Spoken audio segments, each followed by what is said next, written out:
यं प्रव्रजन्तमनुपेदमवेद कृत्यं द्वैपायनो विराकात्नया जुहाव पुत्रेति तन्मयतया तरवो विनेदु सर्वभूतहृदयं मुनिमानतोऽस्मि। जिस समय पर भगवान सुखदेव का यज्ञोपवीत संस्कार भी नहीं हुआ था और वो चल दिए अवधूत अवस्था। वेदव्यास जी महाराज हा पुत्र कह के विलाप करने लगे। भगवान सुखदेव ने सोचा इनको अगर उपदेश दिया तो एक नया संबंध बन जाएगा, लेकिन इनको वापस भी लौटाना है, तो क्या किया? पेड़ों के द्वारा उपदेश करवाया, वृक्षों के द्वारा। भगवान वेदव्यास जी महाराज समझ गए कि ये वृक्ष नहीं बोल सकते, ये जो भगवान सुखदेव है ना, यही सब में विराजमान है। जो सब में विराजमान है भगवान सुखदेव को हम प्रणाम करते हैं। बोलो सुखदेव भगवान की। नैमिषे सूतमासीनम अविभाद्य महामतिम तीर्थवर नैमिष विख्याता अति पुनीत साधक सिद्ध। शास्त्रों में एक तीर्थ की बड़ी प्रशंसा है, नैमिषारण्य। आपने जरूर सुना होगा, कई लोग गए भी होंगे। अद्भुत तीर्थ है। इस पृथ्वी पर वो इतनी पवित्र जगह है कि जहां भगवान सबसे पहले भगवान का प्रादुर्भाव हुआ। सर्वप्रथम सबसे पहले जहां भगवान प्रकट हुए वो नैमिषारण्य। श्रीमद् देवी भागवत में वहां की बड़ी विचित्र और विलक्षण कथा है। उसी नैमिषारण्य में 88,000 ऋषियों ने 1000 वर्ष तक चलने वाले यज्ञ का संकल्प किया। प्रातः काल में यज्ञ करते थे, दोपहर के समय में कथा का आयोजन करते। सूत जी को व्यासपीठ पर बिठाया, भगवान की दिव्य पावन कथाओं को सुनने के लिए सूत जी का पूजन किया। शौनकादि ऋषियों ने हाथ जोड़ के प्रार्थना की। अज्ञान ध्वांत विध्वंस कोटि सूर्य समप्रभ।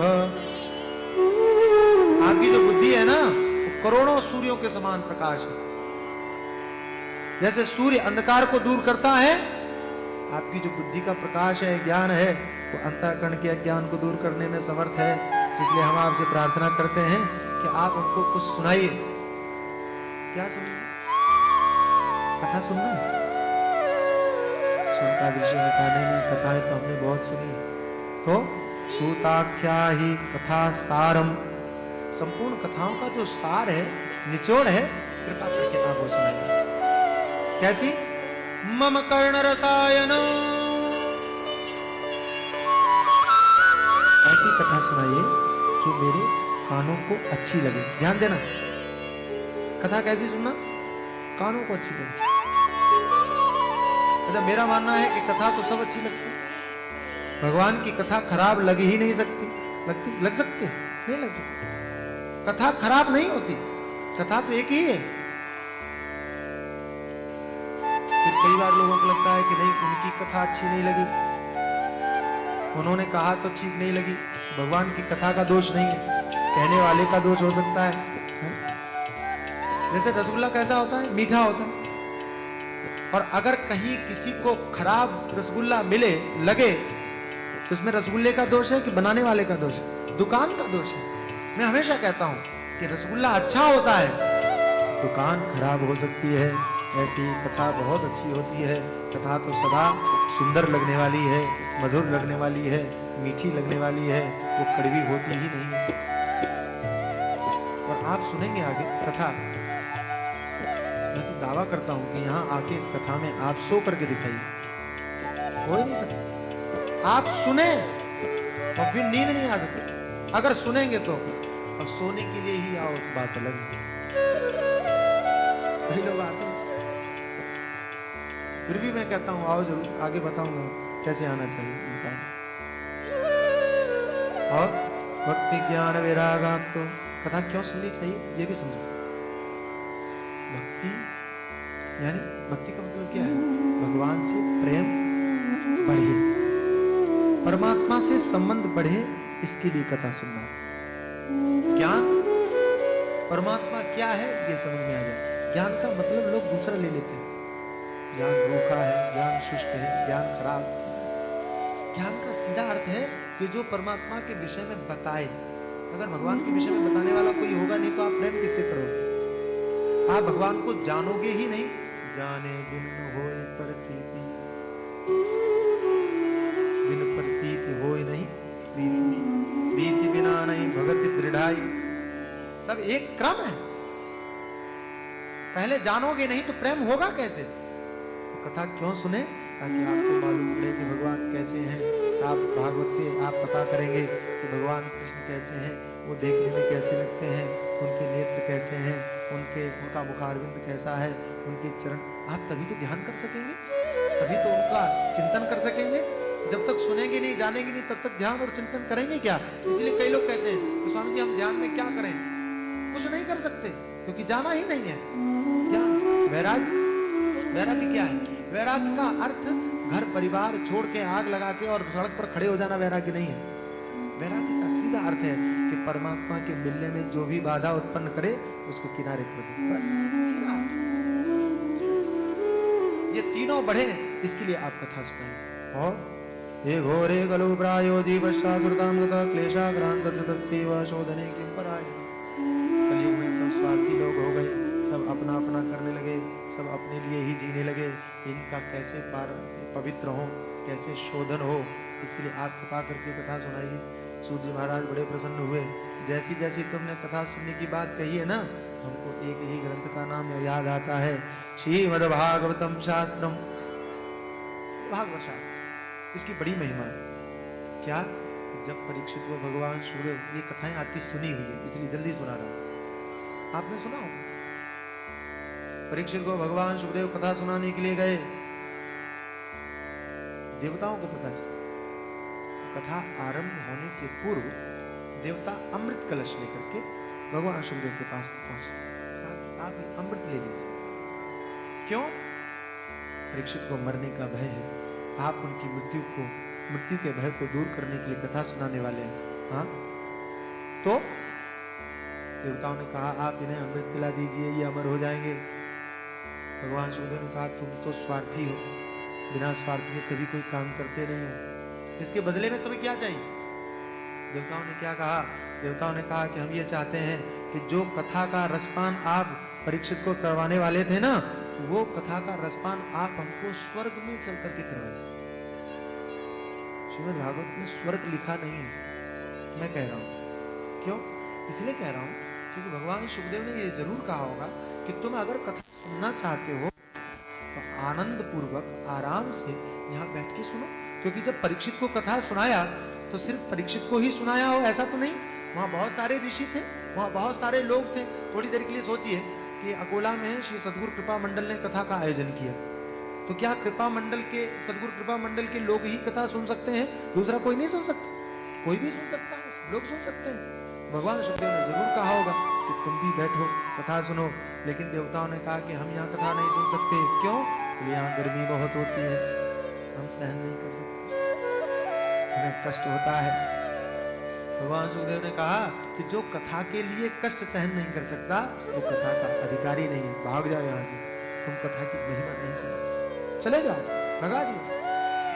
वसधा व कथा लोके व काच व मणिर्महा, कहाँ कथा, कहाँ सुधा अमृत, कहाँ कथा, कहाँ कांच, कहाँ मणि, आपस में कोई तुलना ही नहीं है, भाग जाओ यहाँ से। तब से एक बात बड़ी प्रसिद्ध हो गई, श्रीमद् भागवती वार्ता सुराणामपि दुर्लभा। ये भागवत कथा जो आप यहाँ आनंद पूर्वक सहजता पूर्वक श्रवण कर रहे हैं, ये कथा देवताओं को भी दुर्लभ है। वो सुनना चाहते हैं लेकिन वो सुन नहीं पाते।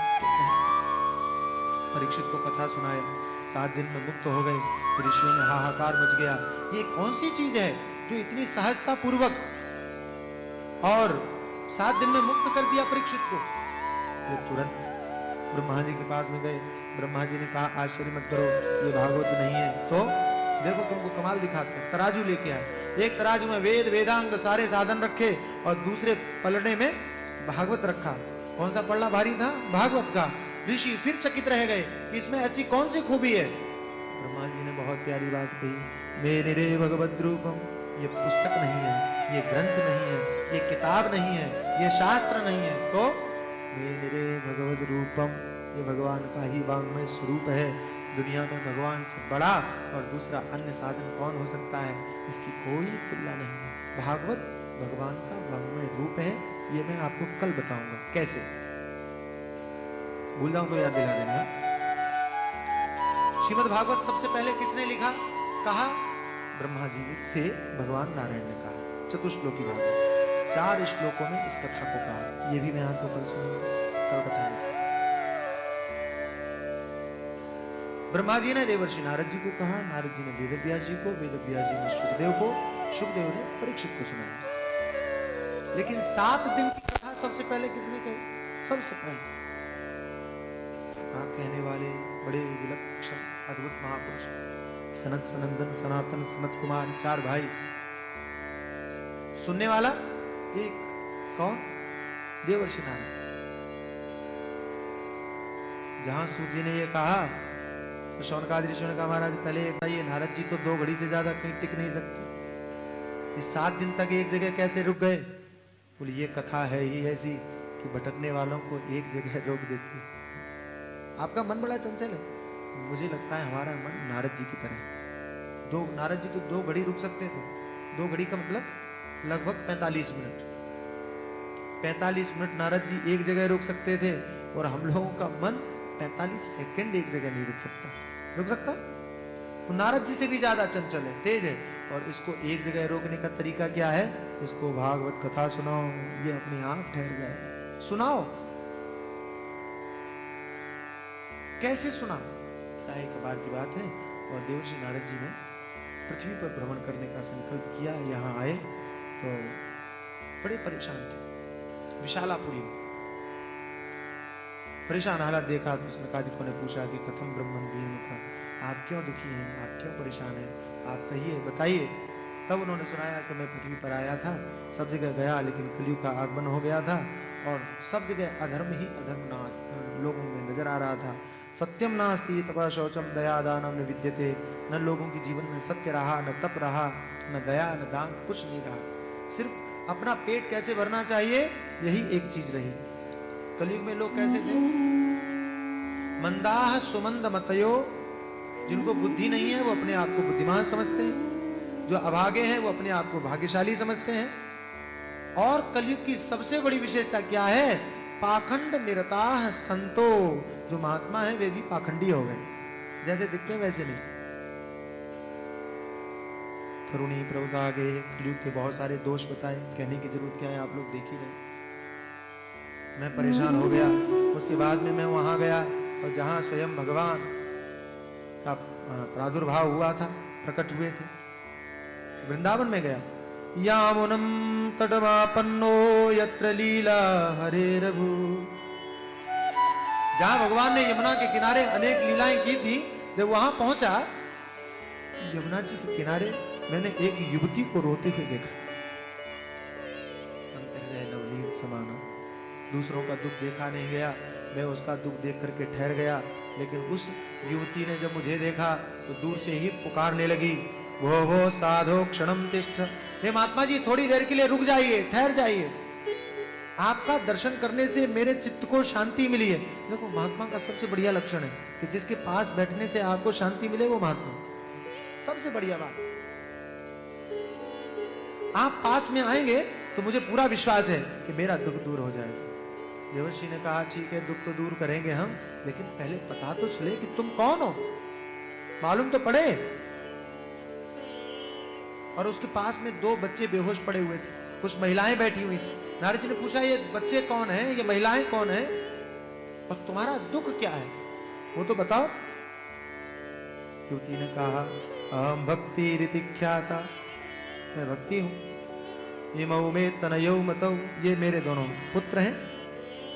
ज्ञान वैराग्य नामानौ काल योगेन जर्जरो, इनका नाम ज्ञान और वैराग्य। ज्ञान वैराग्य भक्ति के पुत्र हैं। भक्ति देवी ने स्वयं कहा है कि भगवान ने प्रसन्न होकर के इन दोनों को मुझे पुत्र के रूप में प्रदान किया था। आगे कहा जन्म कहां हुआ, द्रविड़ेसाहम, द्रविड़ देश में उत्पन्न हुई। वृद्धिं कर्णाटके गता, कर्नाटक में मेरी वृद्धि हुई, कहीं कहीं महाराष्ट्र में मेरी पूजा हुई। लेकिन गुजरात में जाकर के मैं बूढ़ी हो गई। मैं परेशान हो गई तो मैं वहां से भागी, वृंदावन में गई। तो वृंदावन में राधे राधे करने वाले हैं बहुत, भक्ति देवी नृत्य करती हैं। बोले वृंदावन में मैं स्वस्थ हो गई। वृंदावनम पुनः प्राप्य नवीनेव स्वरूपिणी, बड़ा आनंद आया मुझे, मैं स्वस्थ हो गई। लेकिन एक दुख हुआ। क्या दुख? ये हुआ कि मेरे बच्चों की पूछने वाला कोई नहीं, ज्ञान वैराग्य को पूछने वाला कोई नहीं। वो दोनों बूढ़े हो गए, दोनों जर्जर हो गए। मैं बहुत दुखी हूं। मेरा निवेदन सुनना, यहाँ कौन बड़ा है कौन छोटा है ये विवाद नहीं है, ये समझने की जरूरत है, समझना चाहिए। जीवन में तीनों चीजों की जरूरत है। आध्यात्मिक जीवन में तीनों चीजों की आवश्यकता है, तीनों की आवश्यकता है। ज्ञान भी, भक्ति भी, वैराग्य भी। ज्ञान वैराग्य नहीं होगा, अगर आपका बेटा स्वस्थ नहीं होगा, क्या आपको खुशी होगी? आपको प्रसन्नता होगी? ऐसी जिसके हृदय में ज्ञान वैराग्य स्वस्थ नहीं होगा, उसके हृदय में भक्ति टिकेगी नहीं। भक्ति देवी ने क्या कहा कि अगर मेरे दोनों पुत्री ये स्वस्थ हो जाएं तो मैं ये वृंदावन छोड़ के चली जाऊं। इदम स्थानम परित्यज्य विदेशम गम्यते मया, ये भागवतकार कह रहे हैं, मैं नहीं कह रहा हूं। ज्ञान वैराग्य को स्वस्थ करो। देवर्षि नारद जी ने सुना, आंख बंद करके क्षण भर में देखा, देखते ही समझ गए। कहा कलयुग के कारण ऐसा हुआ है। इस कलयुग को छोड़ा क्यों, जीवित क्यों छोड़ा परीक्षित ने? तो कहा कि कलयुग को इसलिए जिंदा छोड़ा क्योंकि ये बड़ा सरल साधन था। इसमें भगवान का नाम स्मरण करने मात्र से ही व्यक्ति का कल्याण हो सकता था। इसीलिए यत् फलम नास्ति तपसा न योगेन समाधिना तत् फलम लभते सम्यक् कलौ केशव कीर्तनात्। सतयुग में तपस्या करके, त्रेता में समाधि करके और योग और समाधि से, और द्वापर में भगवान की पूजा अर्चना से जो फल नहीं मिलता वो कलयुग में केवल संकीर्तन से मिलता है। संकीर्तन की महिमा, नाम की महिमा आप जानते हैं। गाइए, प्रेम से गाइए। राधा राधा कृष्ण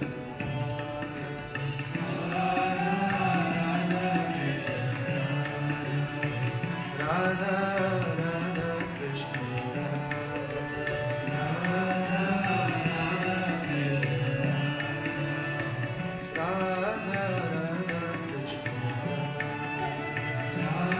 कलयुग में महिमा है। प्रेम से गाइए सभी लोग। राधा राधा कृष्ण राधा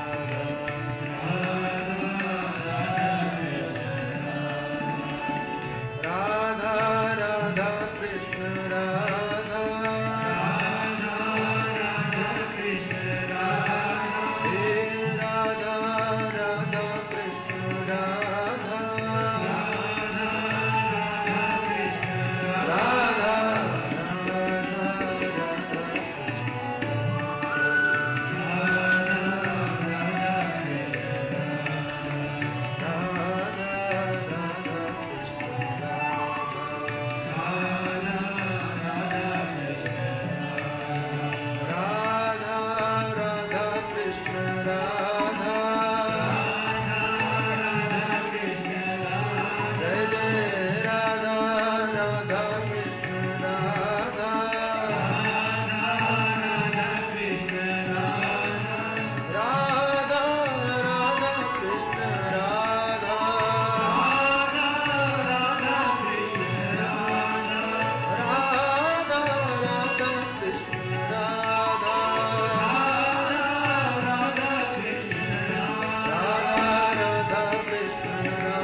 केवलं चाकलय्य द्रुपदमपि यातो यत्कृपातो ध्रुवोऽयं सकलकुशलपात्रं ब्रह्मपुत्रं नथास्मि।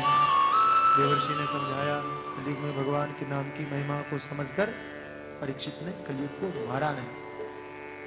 तुम चिंता मत करो, कलयुग के प्रभाव से तुम्हारे दोनों पुत्र जो अचेतन अवस्था को प्राप्त हुए हैं, मैं विश्वास दिलाता हूं, प्रतिज्ञा करता हूं कि उनको स्वस्थ करूंगा। नारद जी के ऐसे विश्वास दिलाने पर भक्ति देवी प्रसन्न हो गई।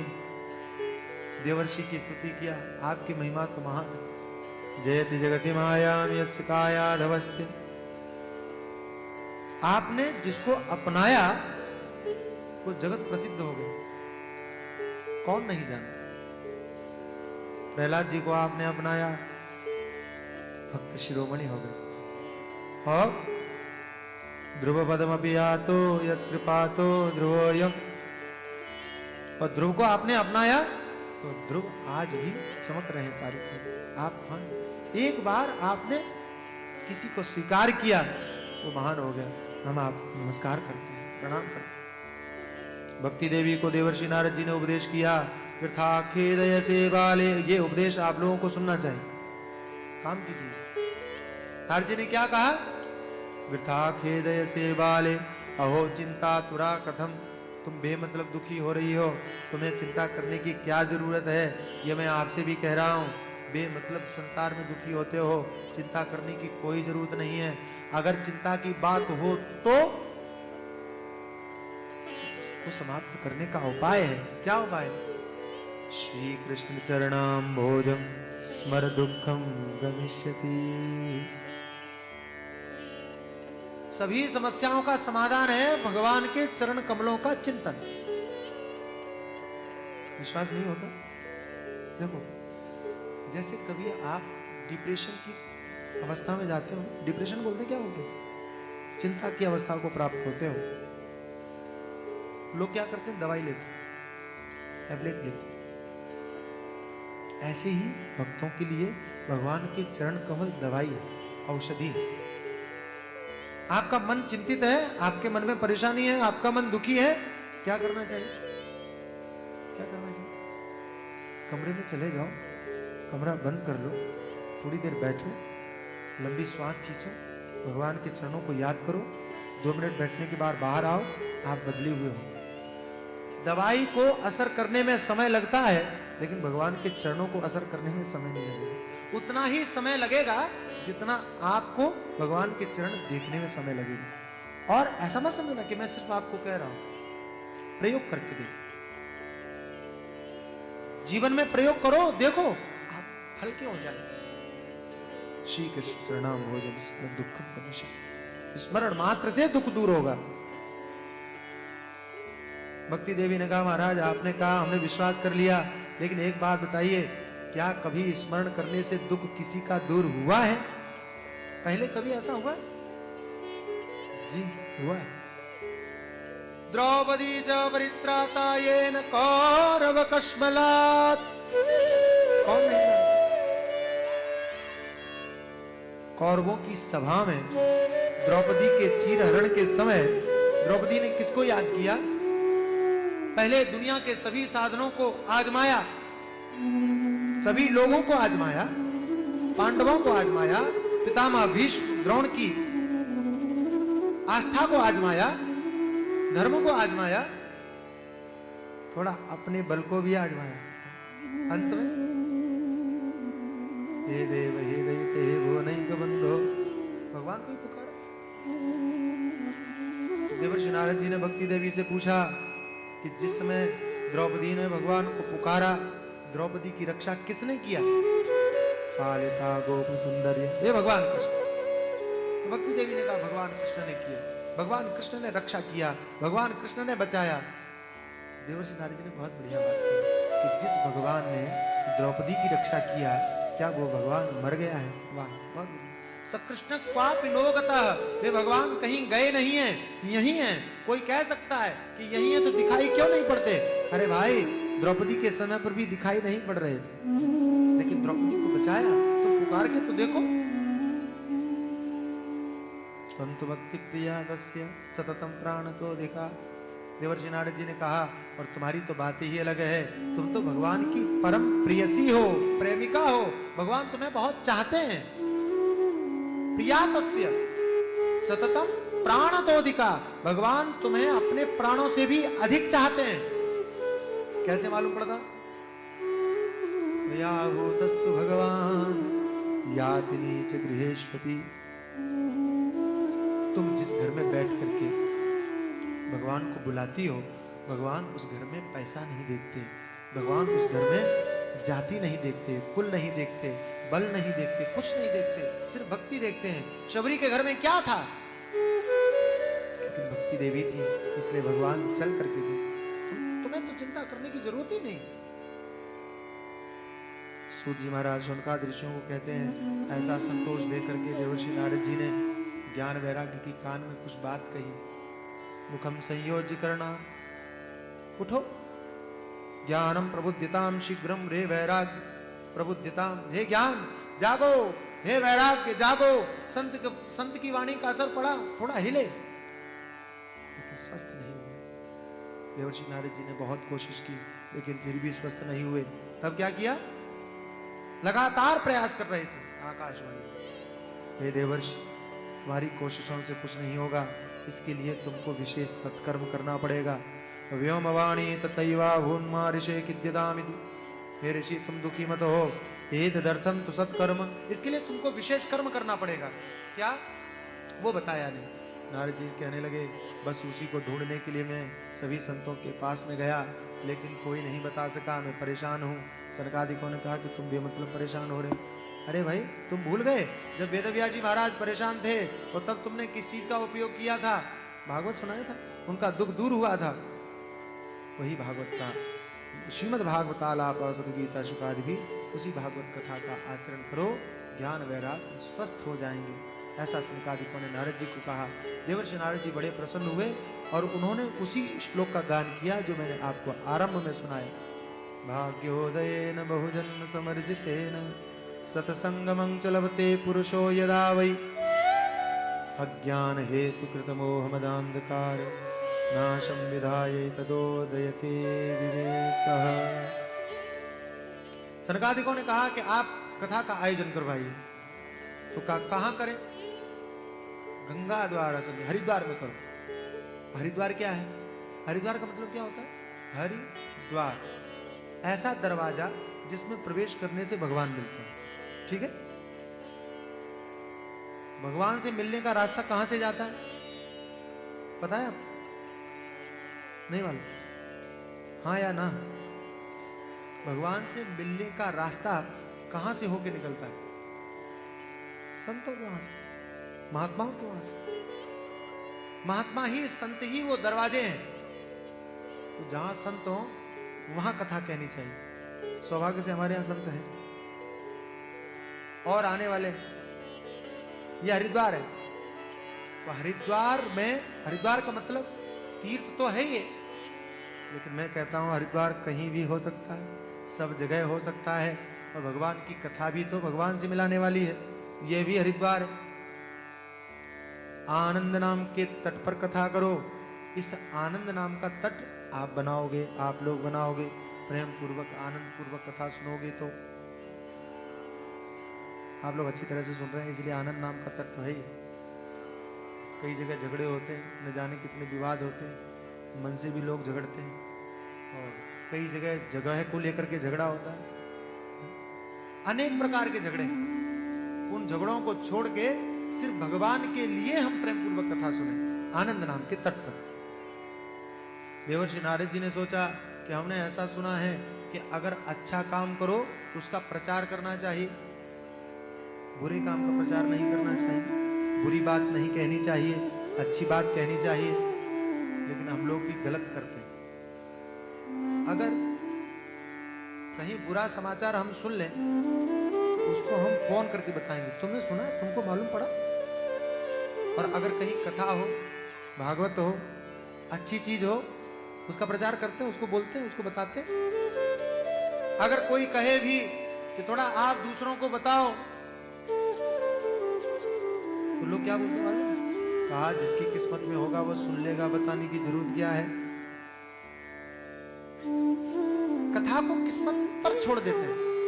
कई लोगों को मैं भी कहता हूं आओ कथा सुनने के लिए आओ, तो लोग क्या कहते हैं? महाराज भगवान बुलाएंगे तो आएंगे। अब भगवान इनके घर में इनको बुलाने के लिए जाएं तब ये कथा सुनेंगे। समझ में आया? हमारी किस्मत में ही नहीं है तो हम कैसे कथा सुने, ऐसा भी बोलते हैं लोग, किस्मत में ही नहीं। लेकिन यही लोग जब घर में शादियां करनी होगी, जब लड़के के लिए लड़की देखनी होगी, तब घर में बैठ के नहीं बोलते हैं कि किस्मत में होगी तो लड़की भी आ जाएगी, प्रयास करने की क्या जरूरत है। तब 70 चक्कर लगाएंगे, महात्माओं के पास भी जाएंगे। महाराज आप बहुत घूमते हो, आप ही बताओ।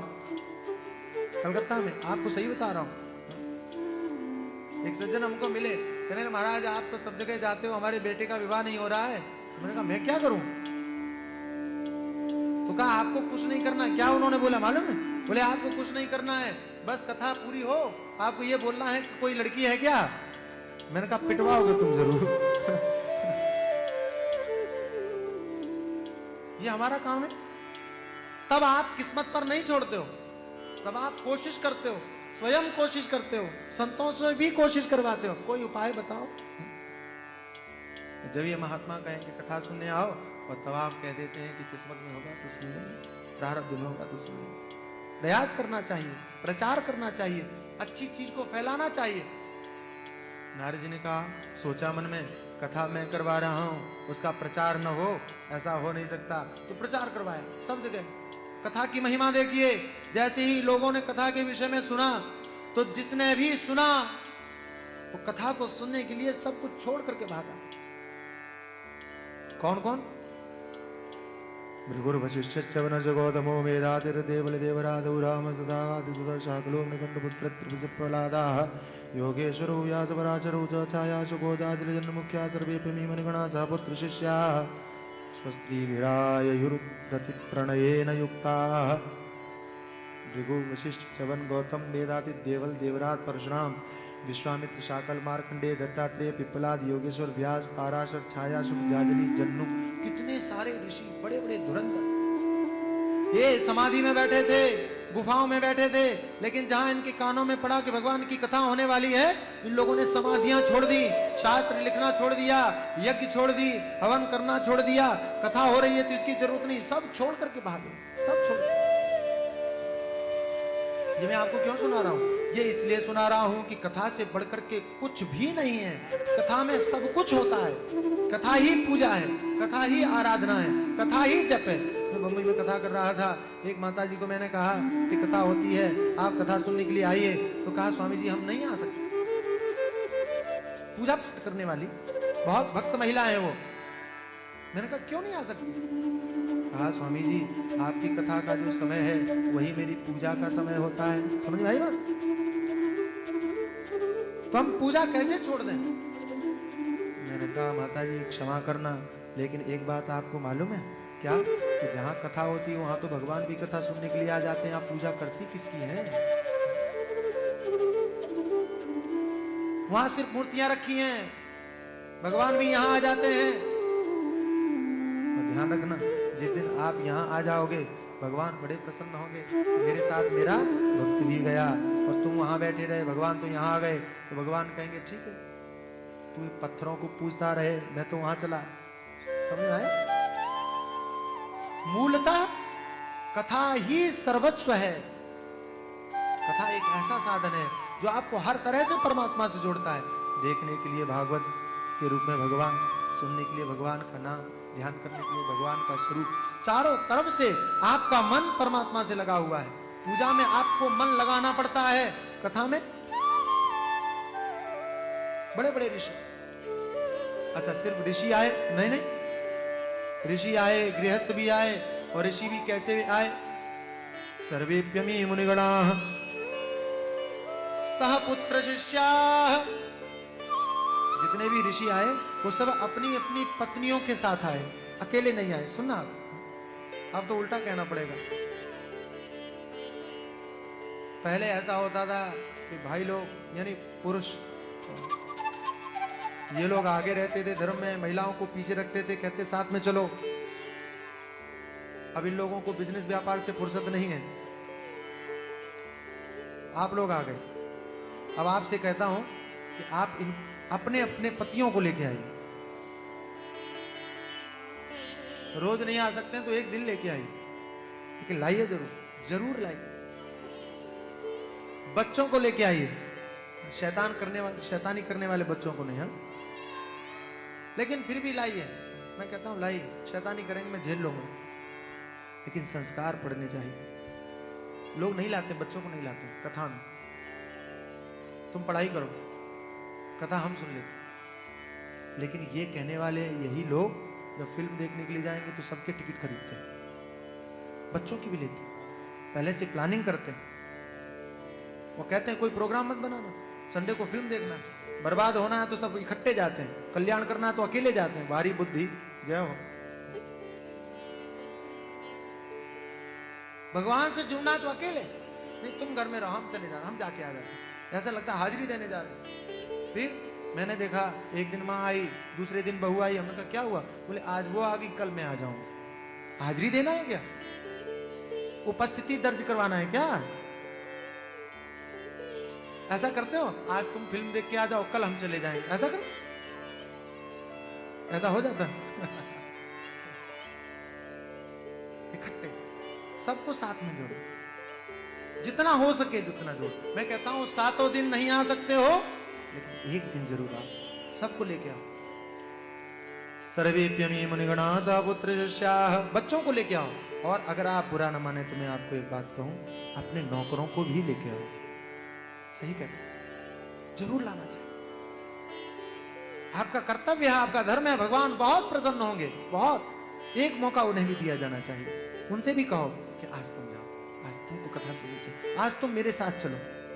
कितनी बड़ी भावना, इससे बड़ा परोपकार कुछ नहीं हो सकता है भाई, कुछ नहीं हो सकता। आप दीन दुखियों पर दया करते हो, उनको पैसा बांटते हो, कपड़ा बांधते हो।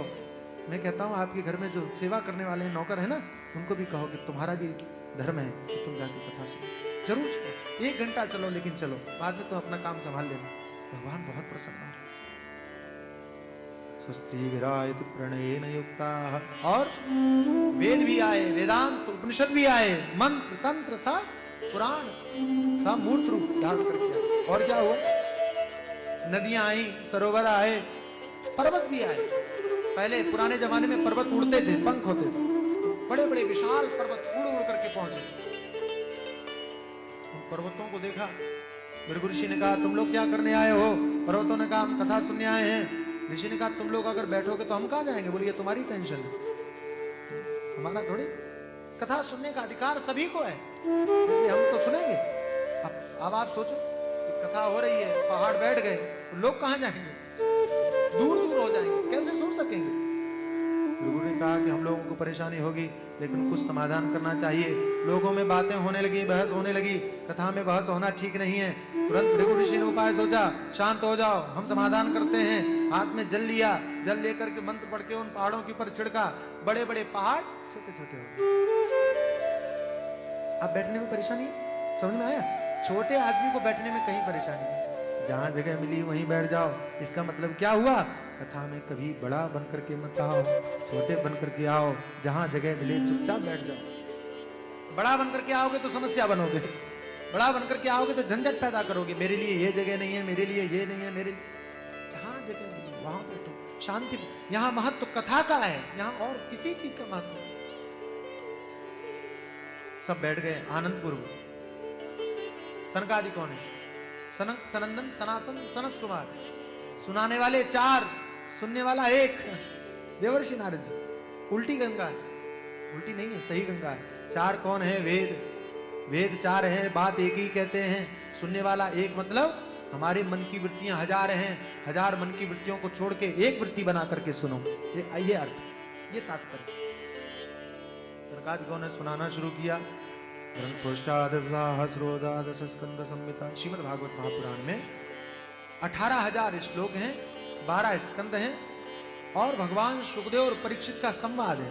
भगवान सुखदेव ने परीक्षित को यह कथा कही। कथा की महिमा क्या है? छोटी सी महिमा, एक श्लोक में सब कुछ कह दिया। आजन्म मात्रमप्येन षडेन किंचित चित्तम विधाय सुखसात कथा न पीता चांडालवच्च खरवद्वततेन नीतम मिथ्या सुजन्म जननी जन दुःखवाजा जीवच्च वो निर्ता सदुपाप कर्मा येन श्रुतं सुख कथा वचनं न किंचित दित्तं नरं पशु समं भुविवार रूपम् एवं वदन्ति विदेव समाज मुख्याः। आजन्म मात्रमप्येन षठेन किंचित, भागवत की महिमा। जिसने अपने पूरे जीवन में इस कथा को कभी नहीं सुना, इन महात्माओं के मुंह से छोटी गाली निकली, बोले वो दुष्ट है, शठ है। आजन्म मात्रमप्येन षठेन किंचित चित्तम विधाय सुख शास्त्र कथा न पीता। जिसने इस सुख शास्त्र की कथा का रसपान नहीं किया पूरे जीवन में, शठ है, दुष्ट है। उसका जीवन कैसा? चांडालवत, कुत्ती का मांस खाने वाले व्यक्ति की तरह, खरवत, गधे की तरह जीवन का बोझा ढोता रहा। सिर्फ बतते नीतम मिथ्या सुजन्म जननी जन दुख भाज, पैदा तो हुआ लेकिन सिर्फ मां को दुख देने के लिए, उसके जन्म लेने का कोई मतलब नहीं। जीवच्छवो निगदिता सदुपाप कर्मा, वो जीते जी मुर्दे के समान है, पापी है। ये न श्रुतम सुख कथा वचनम न किंचित, जिसने कभी भी भगवान सुखदेव के द्वारा कही हुई इस कथा का श्रवण नहीं किया। दिक्तम नरम, उस नर को धिक्कार है। पशु समम, वो पशु के समान है। भूमि भार रूपम, वो पृथ्वी पर भार है। ऐसा कौन कहता है? एवं वदंती दिव्य देव समाज मुख्या, स्वर्ग में बैठे हुए देवता कहते हैं कि मनुष्य शरीर प्राप्त करने के बाद भी अगर कोई कथा नहीं सुनता, धिक्कार है, धिक्कार है, धिक्कार है। यही इसकी सबसे बड़ी महिमा। ऐसा समझ, आप लोग याद रखना, कथा कौन सुना रहा है? सनकादिक। सनकादिक ऋषि सुना रहे हैं। सुन रहा है कौन? देवर्षि नारद जी। कथा किस लिए सुना रहे हैं? ज्ञान वैराग्य को स्वस्थ करने के लिए। ज्ञान वैराग्य बीमार कहां पड़े हुए हैं? वृंदावन में। कथा कहां हो रही है? एक सज्जन ने पूछा कि बीमार रोगी पड़ा हुआ है वृंदावन में, रोगी पड़ा हुआ है वृंदावन में, और बीमार कथा हो रही है, इलाज हो रहा है हरिद्वार में, तो हरिद्वार का इलाज वृंदावन तक असर करेगा क्या? मैंने कहा आपने ये सवाल पूछा है, इसका मतलब है आप कथा की महिमा को नहीं जानते।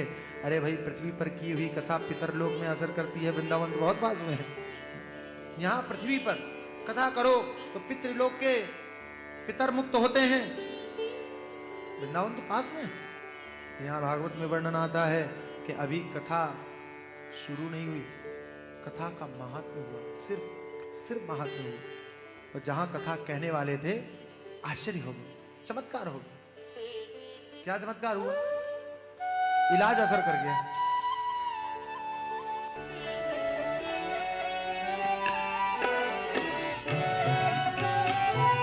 एक आश्चर्य हुआ। क्या? आश्चर्य में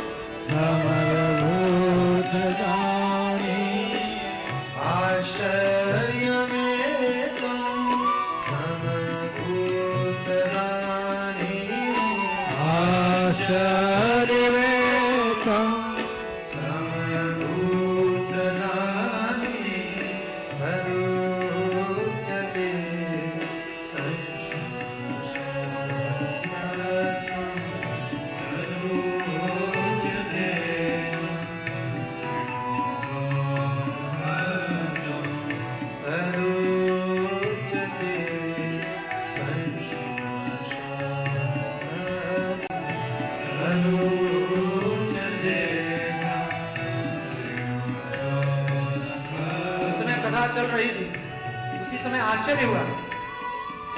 ज्ञान वैराग्य को स्वस्थ करने के लिए कथा कर रहे थे, सब चकित रह गए।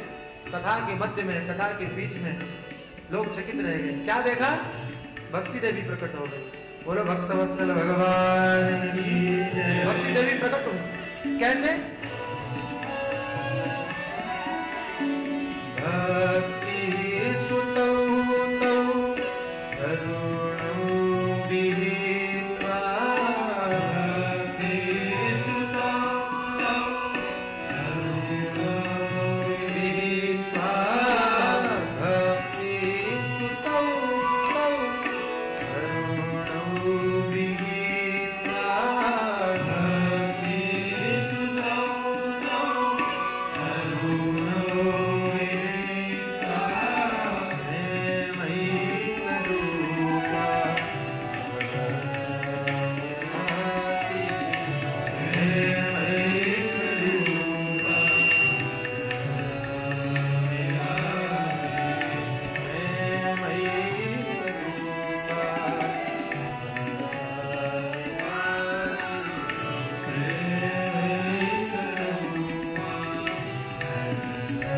कैसे भगवान के नाम का संकीर्तन करते हुए प्रकट हुए। भक्ति देवी ज्ञान वैराग्य को लेकर प्रकट हुए। अचानक लोगों के सामने आए, स्वस्थ हो गए, तरुणव युग जर्जर हो गए थे, स्वस्थ होकर के प्रकट हुए। और आए तो कैसे आई भक्ति देवी? भगवान के नाम का संकीर्तन करते हुए। क्या गाया? आप भी साथ में गाइएगा।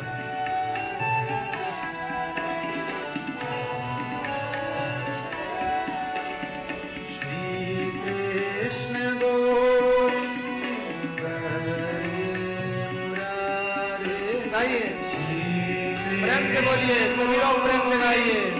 हरे मुरारे, श्री कृष्ण गोविंद हरे मुरारे, श्री कृष्ण गोविंद हरे मुरारे,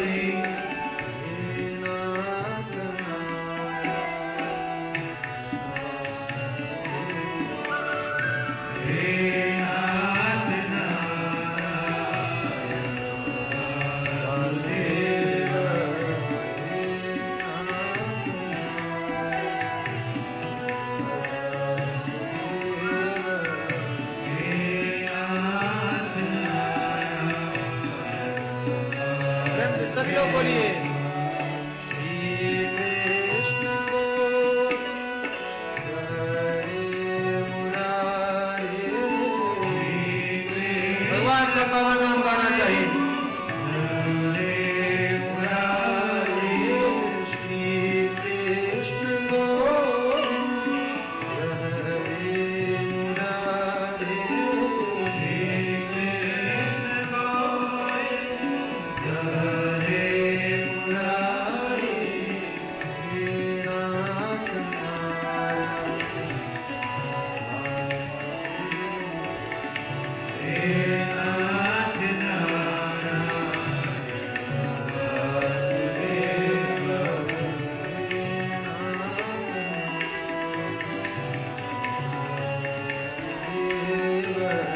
हे नाथ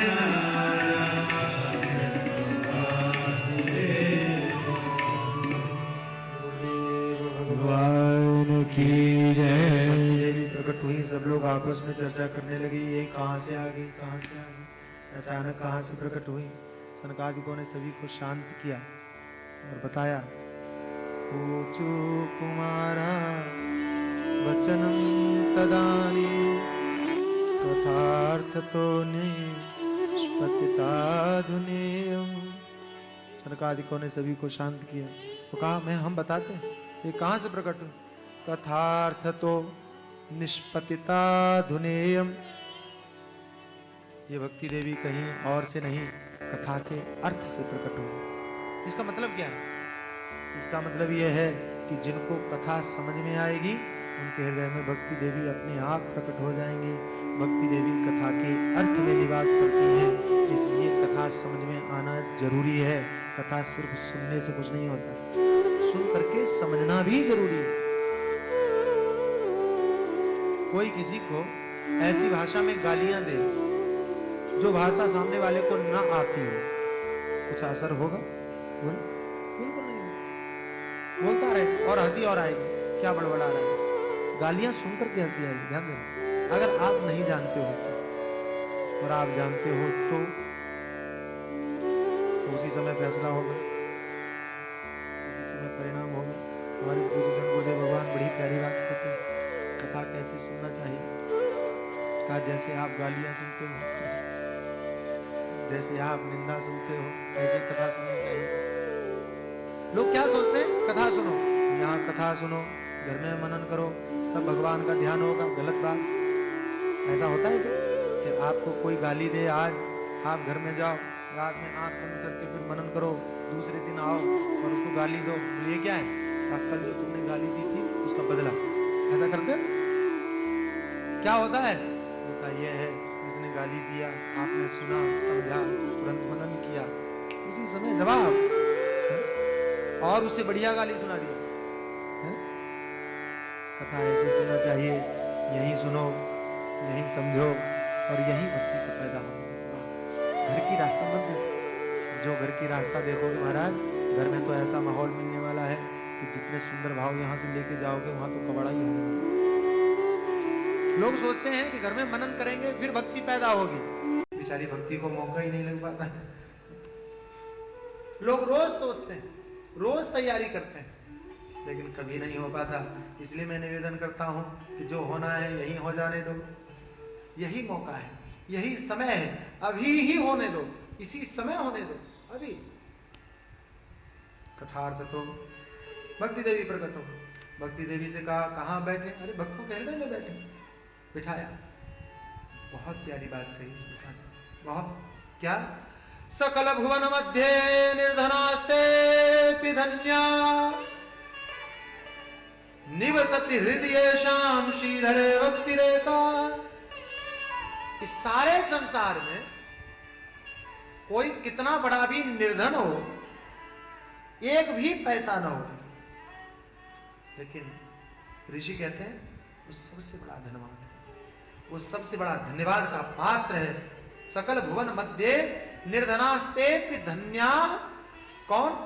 निवसति हृदय श्याम शील हरेर भक्ति रे, जिसके हृदय में एक भगवान की भक्ति निवास करती हो। यदि शबरी सबसे बड़ी धन्यवाद की पात्र, सबसे बड़ी, उनके घर में कुछ नहीं, और रावण सोने की लंका में रहता है, लेकिन कौन पूछेगा? लोग जलाएंगे उसको। क्यों बड़ी है? भक्ति जिसके हृदय में है वो सबसे बड़ा है, सबसे महान है। क्यों? हरे रखि निज लोकम सर्वथा तो विहाय। बहुत प्यारी बात की, बहुत प्यारी बात। प्रवशति हृदय तेषां भक्ति सूत्रोपनद्धः, जिसके हृदय में भक्ति देवी ने प्रवेश कर लिया, उस हृदय में भगवान को भी जाना पड़ता है। कैसे जाना पड़ता है? आपने कभी गांव में देखा है कि कोई किसान गाय को ले जाना होता है तो क्या करता है? गाय के बछड़े को हाथ में ले लेता है, आगे चलता है, तो गाय पीछे पीछे अपने आप आती है। कि गाय को संभालना पड़ता है, कि गाय को देखना पड़ता है? नहीं, बछड़ा ले लो अपने आप। ऐसे जिसके हृदय में भगवान की भक्ति होती है ना, तो फिर आपको भगवान को बुलाने की जरूरत नहीं पड़ती, भगवान अपने आप आते। मैंने कभी नहीं सुना कि शबरी ने भगवान को बुलाया, कभी नहीं सुना है? आपने सुना? शबरी ने भगवान को बुलाया, सुनने में नहीं आता, काम करती रही, अपना साधन करती रही, गुरु वचनों पर विश्वास बना रहा, भगवान को चल के जाना। आपके हृदय में भक्ति हो, भगवान को चल के आना पड़ेगा। लोग प्रयास गलत करते हैं, साधन गलत करते हैं, साधना गलत करते हैं, उद्देश्य गलत है। लोग कहते हैं हम भगवान को पाने के लिए साधना कर रहे हैं, गलत है। आप भक्ति को पाने की साधना करो, भगवान अपने आप मिलेंगे जी, अपने आप। हरिरपि निज लोकम सर्वथातो विहाय, भगवान अपने लोक को हमेशा के लिए छोड़कर उस भक्ति के हृदय में जाके बैठ जाते हैं। कैसे बैठ जाते हैं? भक्ति सूत्रोपनद्धः, भक्ति देवी ने एक रस्सी बांध रखी है भगवान के साथ। क्या बात है? भक्ति देवी ने एक रस्सी बांध रखी है, जहां जाती है वहीं खींच के ले आती है। इसलिए अपने हृदय में